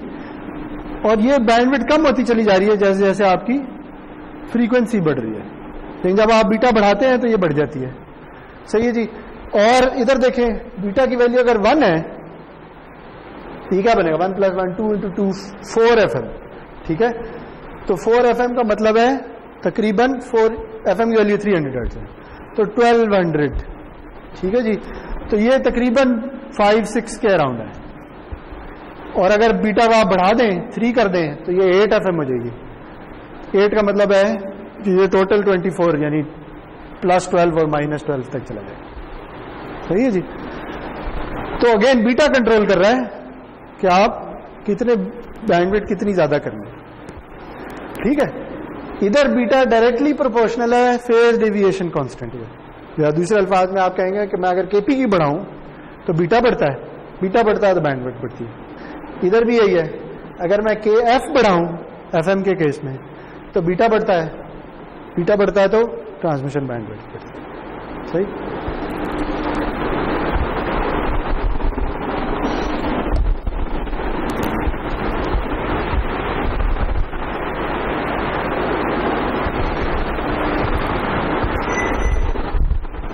अच्छा, यही रिजल्ट निकालने का ना एक और तरीका भी है।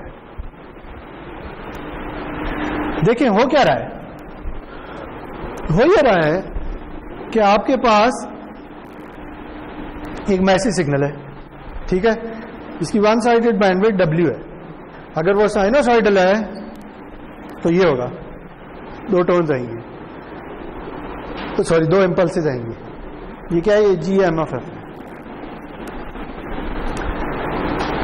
अब आपको पता क्या चला है कि जब मैं इससे बेस बैंड सिग्नल बनाऊंगा तो ये बढ़ जाएगा, ठीक है। अब आप कहते हैं कितना बढ़ेगा, ये किसी तरह कैलकुलेट कर लेते हैं। तो आप ये कहते हैं कि पीक फ्रीक्वेंसी डिविएशन कितनी होगी, यानी फ्रीक्वेंसी ज्यादा कितनी बढ़ेगी, क्या मैं ये कैलकुलेट कर सकता हूं। देखिए अगर आप याद हो, हमने PM के केस में इंस्टेंटेनियस फ्रीक्वेंसी निकाली थी।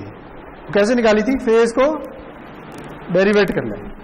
हमने क्या कहा था, वो है FC + 1/2 pi KP d/dt of MT, यही आई थी ना। FC तो कैरियर फ्रीक्वेंसी है, इसने तो कांस्टेंट रहना है, ये तो कहीं नहीं जा रही। असल में तो ये डिफाइन कर रहा है कि फ्रीक्वेंसी कितनी आगे पीछे हो सकती है। तो हमारा मैसेज सिग्नल क्या है, साइनोसॉइड, ठीक है। तो हम ये निकालते हैं, ठीक है जी। तो ये क्या आएगा, 1/2 pi KP d/dt of APM sine of 2 pi FMT।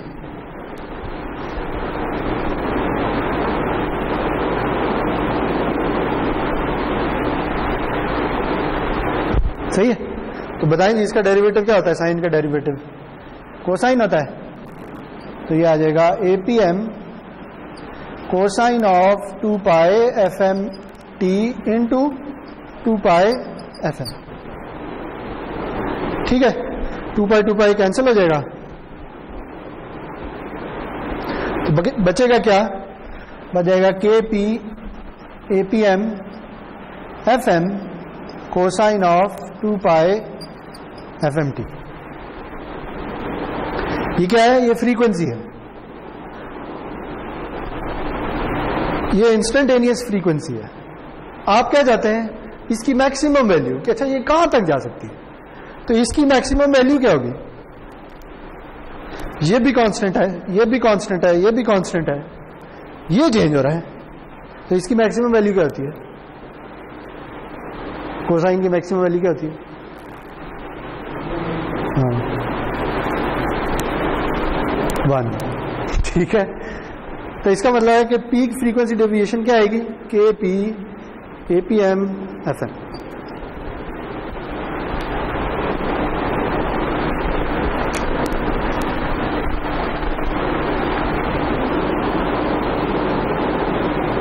ठीक है, तो इसका क्या मतलब है? ये तो मैसेज सिग्नल है, इस मैसेज सिग्नल से आगे आप इधर तक जा सकते हैं। ठीक है, तो अगर आप इससे आगे इधर तक जा सकते हैं तो टोटल बैंडविड्थ क्या होगी? इधर जा सकते हैं तो उधर भी तो जा सकते हैं ना, तो टोटल बैंडविड्थ बनेगी 2 times k p a p m f m plus f M.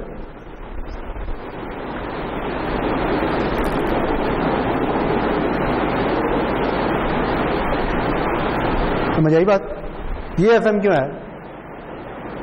ये वाला ये डब्ल्यू एफ एम के इक्वल है। ठीक है, तो इसमें से अगर मैं एफ एम कॉमन ले लूं तो क्या बचेगा? 2 into k p a p m plus 1 into f m. तो ये क्या है? ये बीटा है, तो वही रिजल्ट आ गया।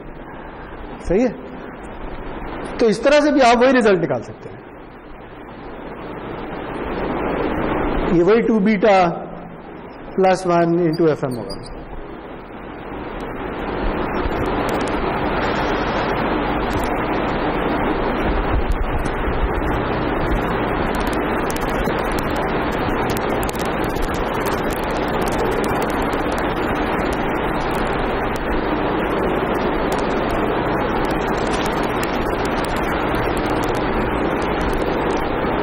सही है।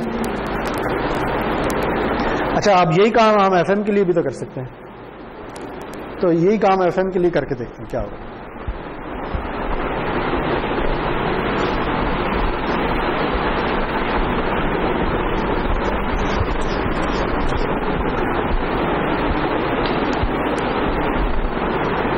एफएम में हमने पीक फ्रीक्वेंसी डेविएशन निकाली। एफएम में तो आसान है। एफएम में इंस्टेंटेनियस फ्रीक्वेंसी क्या निकली थी वो हम खुद ही डिफाइन कर रहे थे, एफ सी प्लस के एफ इंटू एम टी। ऐसे ही होता है क्योंकि एफएम में डायरेक्ट फ्रीक्वेंसी चेंज कर रहे होते हैं, तो जो भी मैसेज सिग्नल की वैल्यू है वो डायरेक्ट फ्रीक्वेंसी को चेंज कर रही होगी। तो ये अगेन ये कांस्टेंट है, ये चेंज हो रहा है, तो इसकी मैक्सिमम वैल्यू देखेंगे, ये हो जाएगा k f into a f m sine of 2 pi F M T. ठीक है, क्योंकि मैसेज सिग्नल एक साइनोसॉइड है। तो अब बताएं इसकी मैक्सिमम वैल्यू क्या होगी।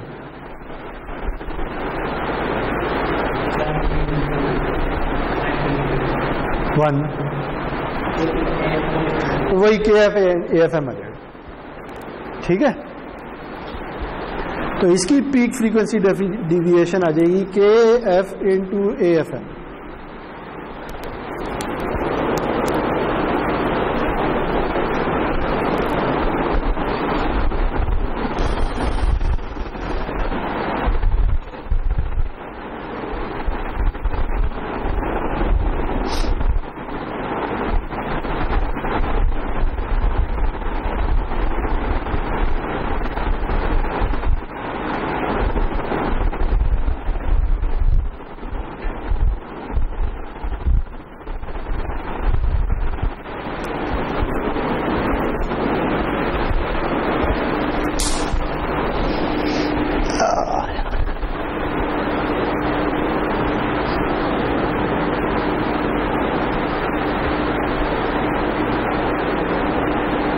तो अगर आप इसे भी FM की फॉर्म में लिखना चाहते हैं तो आप इसे लिख लें FM ओवर FM,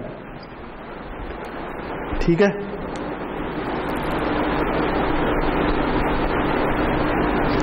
तो ये साहब क्या है, तो देखें ये बीटा टाइप की चीज बन रही है, वही है AFM over FM into KF, तो ये 2 पाई है, ठीक है। तो जैसे हमने इधर कहा, इधर क्या बनेगी bandwidth, peak frequency deviation plus FM, उधर भी यही बनेगी peak frequency deviation into FM plus FM, तो वही आ जाएगा, क्या आ जाएगा beta FM plus FM 2 times. तो कहने का मकसद ये है कि ये जो फॉर्मूला है ना, ये दोनों के लिए वैलिड है, ठीक है। ये PM के लिए भी है, ये FM के लिए भी है।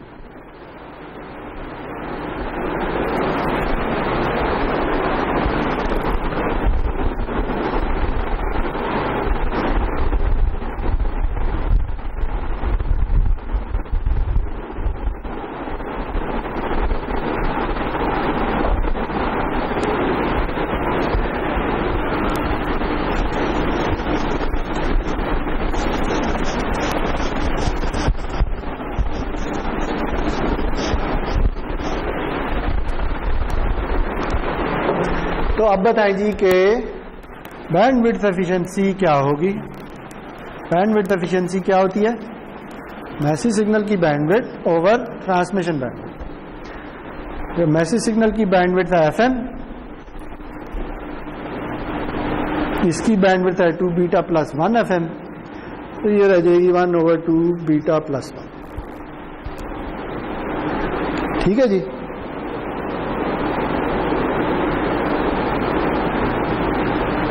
तो वही हमने जो बात कही थी,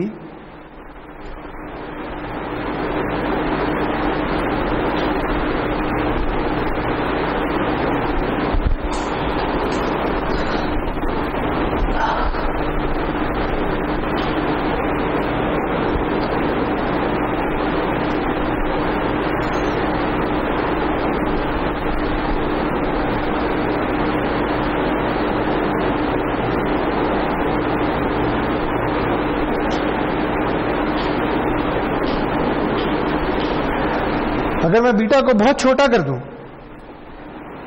तो ये क्या रह जाएगा, 1/2 रह जाएगा। तो बैंडविड्थ एफिशिएंसी 0.5 हो जाएगी, ठीक है। याद है बीटा को छोटा करने से क्या होता था, बेसल फंक्शन में सिर्फ 3 टर्म्स रह जाती थी, 0 वाली, 1 वाली, -1 वाली। तो वही बात आपके स्पेक्ट्रम में 0 वाली टोन होगी, FM वाली और -FM वाली। तो टोटल बैंडविड्थ क्या हो जाएगी 2FM, तो बैंडविड्थ एफिशिएंसी हो जाएगी 1/2, ठीक है। लेकिन अगर बीटा 1 है, 1 के करीब है, 1 से ज्यादा है, तो बीटा से आप बैंडविड्थ एफिशिएंसी कंट्रोल कर सकते हैं, ठीक है, ओके। तो ये आपके हाथ में एक टूल आ गया है जिससे आप ट्रांसमिशन बैंडविड्थ कम या ज्यादा कर सकते हैं।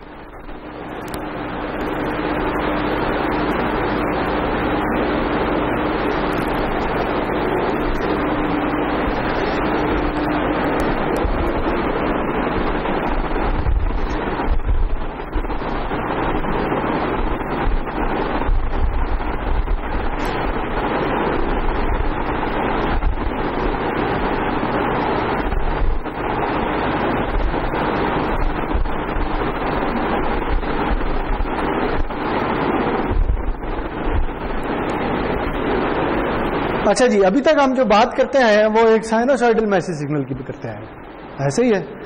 लेकिन ये जो रिजल्ट है ना, ये रिजल्ट किसी भी सिग्नल के लिए वैलिड है, यानी हम FM को W भी कह सकते हैं।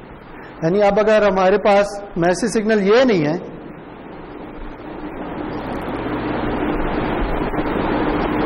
बल्कि ये है, तो इसका भी जो ट्रांसमिशन बैंडविड्थ जितनी बढ़ेगी ना, वो इसी फैक्टर से बढ़ती है, वो बीटा से ही बढ़ती है, ठीक है। दूसरा कहने का मकसद ये है कि ये वाला जो बैंडविड्थ ट्रांसमिशन बैंडविड्थ का जो अप्रॉक्सीमेट फॉर्मूला है, ये किसी भी मैसेज सिग्नल के लिए वैलिड है, ठीक है, तो ये आज के लेक्चर का मकसद ये था कि आप फेज मॉड्यूलेशन और फ्रीक्वेंसी मॉड्यूलेशन को कैरेक्टराइज करने की कोशिश।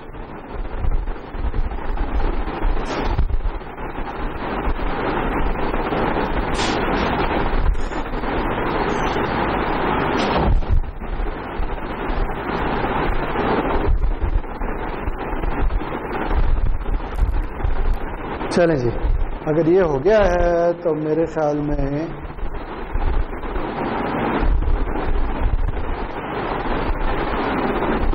बहुत है।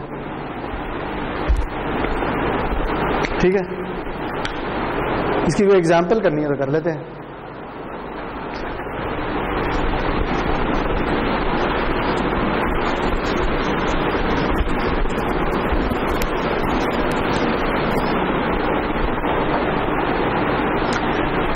से फॉर एग्जाम्पल आप FM ट्रांसमिशन कर रहे हैं, तो आपका जो मैसेज सिग्नल है वो ऑडियो मैसेज सिग्नल है।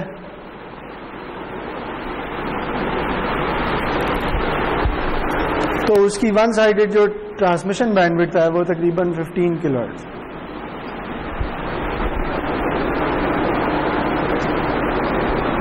आपके पास जो ट्रांसमिशन बैंडविड्थ अवेलेबल है वो 100 किलोहर्ट्ज।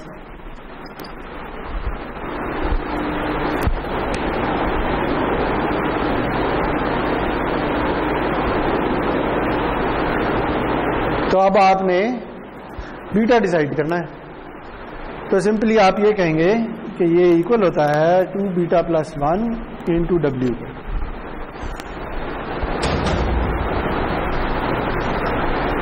ठीक है जी, मेरी ट्रांसमिशन बैंडविड्थ है 100 के और मेरी वन साइडेड बैंडविड्थ है 15 के।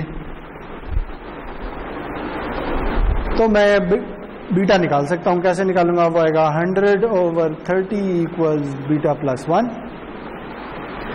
या बीटा आ जाएगा 2.33।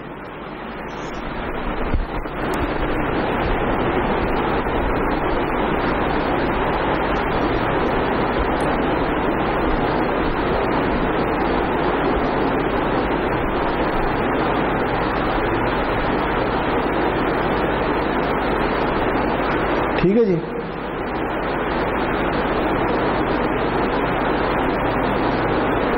ये सिंपल मैथ्स है, इसमें कोई इतनी बड़ी चीज नहीं है।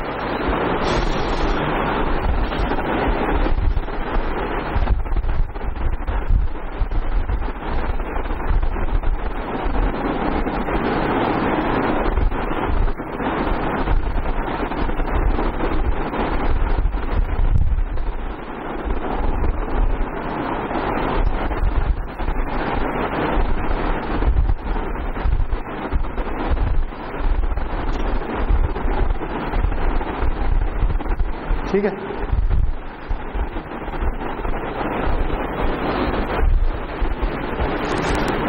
अच्छा ये वाला जो केस है ना जिसमें बीटा बहुत ही छोटा हो,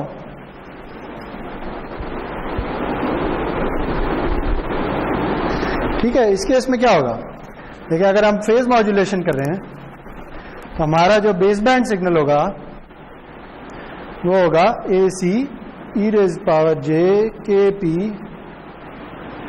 MT। ठीक है, अगर बीटा बहुत कम है, बीटा किसके इक्वल है? KP into APM। APM क्या है? मैसेज सिग्नल का एम्पलीट्यूड, और KP हमारे हाथ में फेज डिविएशन कांस्टेंट। तो बीटा अगर बहुत कम है, दूसरे अल्फाज में KP की वैल्यू बहुत कम है। ठीक है, ताकि ये पूरी की पूरी चीज 1 से कम हो जाए, 0 के करीब हो जाए। या आप ये कह सकते हैं कि ये जो वैल्यू है ये इटसेल्फ बहुत कम है। बात समझ आ रही है? मैं क्या करने की कोशिश कर रहा हूं? देखिए ना क्या होगा, मार्कर भी जवाब देगा। AC e⁻j, अगर मैं यहां पे बीटा लिखना चाहूं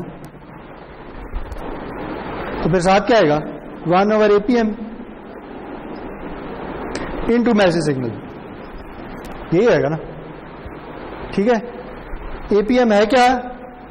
जो भी मेरा मैसेज सिग्नल है उसका एम्पलीट्यूड, तो अगर मैसेज सिग्नल के एम्पलीट्यूड को उसके एम्पलीट्यूड से डिवाइड करते हैं तो 1 रह जाएगा, ठीक है। यानी इसका एम्पलीट्यूड मैक्सिमम इस वाली चीज का 1 हो सकता है। बीटा खुद 1 से बहुत छोटा है, तो ये सारी की सारी चीज 1 से बहुत छोटी हो जाएगी। ऐसे ही होगा, जब ये सारी की सारी चीज 1 से बहुत छोटी हो जाएगी तो फिर क्या होगा? फिर वही जो हमने थोड़ी देर पहले एक टेलर एक्सप्रेशन नहीं देखी थी, वो हम यूज कर सकते हैं। e टू द x की टेलर एक्सप्रेशन क्या होती है? 1 + x² by 2 factorial plus x³ 3 factorial plus blah blah blah, चलते चले जाओ। लेकिन अगर x बहुत छोटा है तो क्या होगा? जैसे जैसे आप उसके स्क्वायर क्यूब पावर 4 लेते जाएंगे उसकी वैल्यू मजीद छोटी होती चली जाएगी। तो हम क्या करते हैं, हम इसकी सिर्फ 2 टर्म रख लेते हैं, बाकी कहते हैं बाकी बहुत छोटी हैं, उन्हें इग्नोर भी किया जा सकता है। तो ये बन जाता है AC × 1 + JKPMT, तो खत्म बात।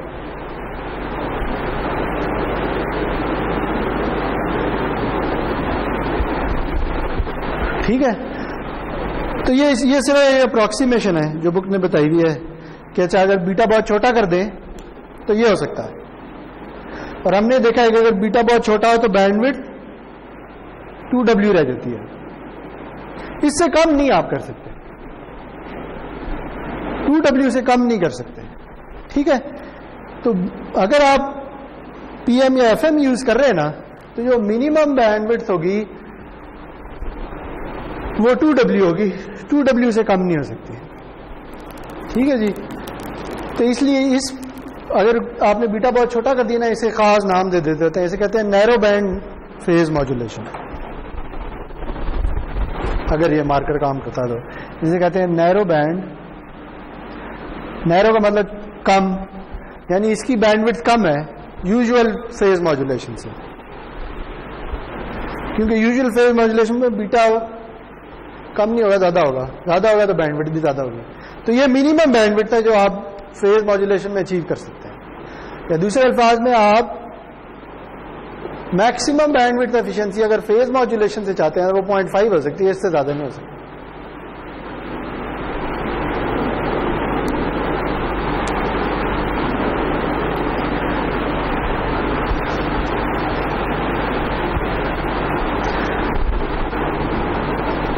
तो देखिए अब हमारे पास ना फ्लेक्सिबिलिटी आ गई।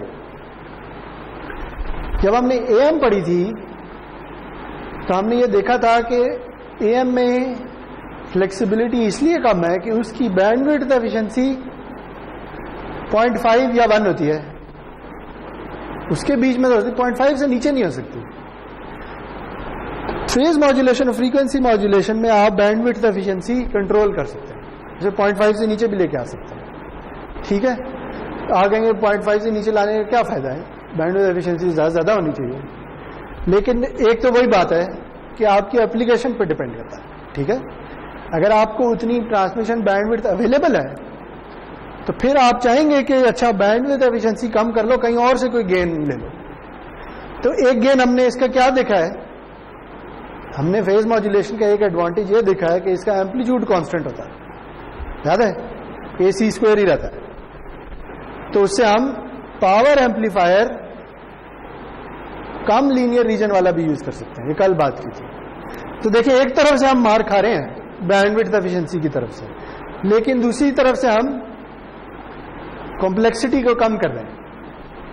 किस तरह से कि हम एक चीप पावर एम्पलीफायर यूज करके भी फेज मॉड्यूलेशन और फ्रीक्वेंसी मॉड्यूलेशन को चला सकते हैं, ठीक है।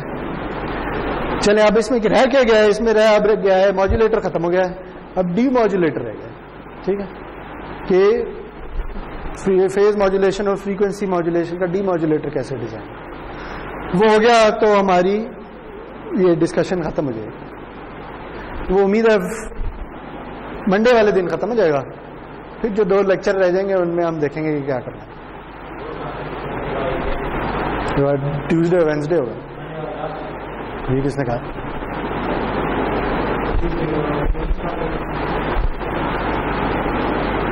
हमारा एग्जाम है 8 तारीख को। सिग्नल कम्युनिकेशन का एग्जाम कब है? 8 को या 10 को है। नहीं, मुझे तो जो लेक्चर अवेलेबल है वो तो मैंने पढ़ाना ही है। ठीक है जी, चलें बस आज के लिए इतना बात।